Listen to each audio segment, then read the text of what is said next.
Okay, Assalamualaikum guys. Hari ni saya ada inspection dekat Seksyen 15 Shah Alam.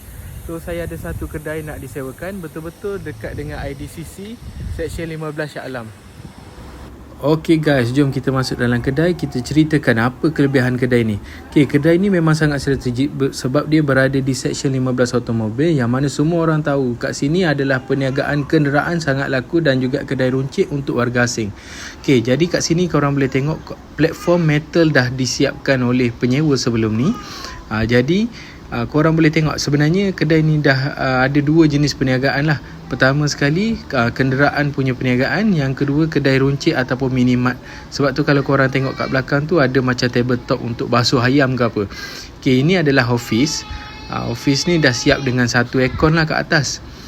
Okay, lagi satu saya tunjukkan dekat korang, ini adalah surau. Okay, surau ni muat lah untuk solat 2-3 orang. Lepas tu kita ada tandas 2 lah. Satu tandas, satu bilik air. Okey, kalau korang berminat, korang boleh PM saya 017-966-2386, ejen Area Shah Alam.